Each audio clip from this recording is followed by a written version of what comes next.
ये है दिल्ली दर्पण।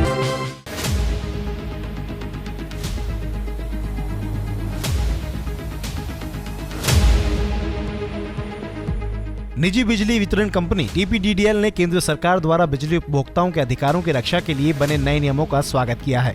टीपीडीडीएल के सीईओ गणेश श्रीनिवासन ने कहा है कि सरकार द्वारा बनाए गए इन कानूनों से बिजली उपभोक्ताओं के अधिकारों की तो रक्षा हो ही सकेगी, साथ ही बिजली आपूर्ति की गुणवत्ता का स्तर भी बहुत बढ़ जाएगा। टीपीडीडीएल के सीईओ श्री गणेश श्रीनिवासन का कहना है कि दिल्ली जैसे शहरों में बिजली आपूर्ति की क्वालिटी बहुत अच्छी है और इन नए नियमों से और भी सुधार होगा। ये जो नया राइट्स या अधिकार के डॉक्यूमेंट आए हैं उसमें काफ़ी क्लैरिटी आ गई है कि कंज्यूमर्स के राइट्स क्या हैं, बिल के हिसाब से, बिल विजिबिलिटी के हिसाब से, डिस्प्यूट्स के हिसाब से, रिलायबिलिटी के हिसाब से, कॉम्पनसेशन का भी बात किया गया है।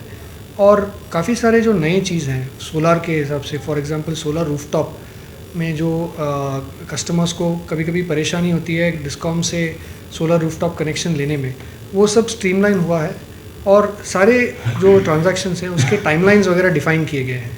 तो इससे काफ़ी क्लैरिटी आएगी कस्टमर्स को। रेगुलेटरी कमीशन को भी रेगुलेटरी कमीशन भी डिफ़ाइन करेगी प्रोसेस क्या है। इससे डेफिनेटली एक इम्प्रूवमेंट आएगा, एक ट्रांसपेरेंसी आएगी।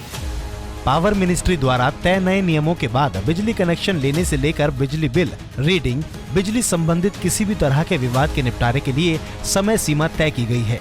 बिजली कंपनी की मनमानी या नादानी पर मुआवजे के निपटारे को भी तय समय सीमा में बांधा गया है।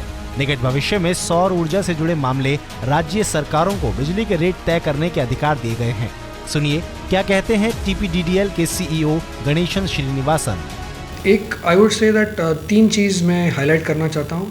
एक तो नॉर्मल जो नए कनेक्शन के हिसाब से urban area, rural area, semi urban area के टाइमलाइंस डिफाइन किए गए हैं कि कितने टाइम में नया कनेक्शन मिलना चाहिए।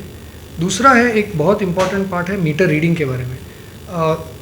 हर मीटर रीडिंग का एक प्रोसेस डिफाइन किया गया है कि 2 बार से ज़्यादा प्रोविजनल बिलिंग या एवरेज बिलिंग या एस्टिमेटेड बिलिंग नहीं करना चाहिए। डिस्कॉम को मीटर रीड करके करेक्ट बिल देना चाहिए। ये एक सेकंड पार्ट है। थर्ड है कि अगर कोई डिस्प्यूट कस्टमर का हो बिलिंग के हिसाब से, उसको क्या टाइम फ्रेम में रिजॉल्व करना चाहिए। और फोर्थ है जो सोलर के हिसाब से प्रोज्यूमर जो बोला है इस डॉक्यूमेंट में, ये एक बहुत अहम हिस्सा है। आगे बहुत बढ़ने वाला है सोलर, क्योंकि कॉस्ट कम हो रहा है। तो इसमें क्या किलोवाट रेंज में कस्टमर को कितने क्या टाइम में मिलेगा, क्या रूल्स रहेंगे, इसके बारे में इस पे काफ़ी क्लैरिटी आई। ये 4 चीज़ मैं बोलूँगा। और हर एक परफॉर्मेंस या नॉन परफॉर्मेंस के कॉम्पनसेशंस क्या होना चाहिए, अपर लिमिट डिफाइन किया गया है। और स्टेट में हर स्टेट को ये अधिकार दिया गया है कि वो खुद के रेट्स डिफाइन करे कॉम्पनसेशन के। तो ये सब आई थिंक इम्पोर्टेंट फैक्टर्स हैं।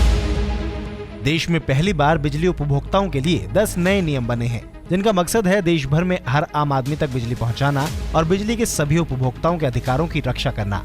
निजी बिजली कंपनियां भी मान रही हैं कि सरकार के नए नियमों से पावर क्षेत्र में बहुत कुछ बदलने वाला है।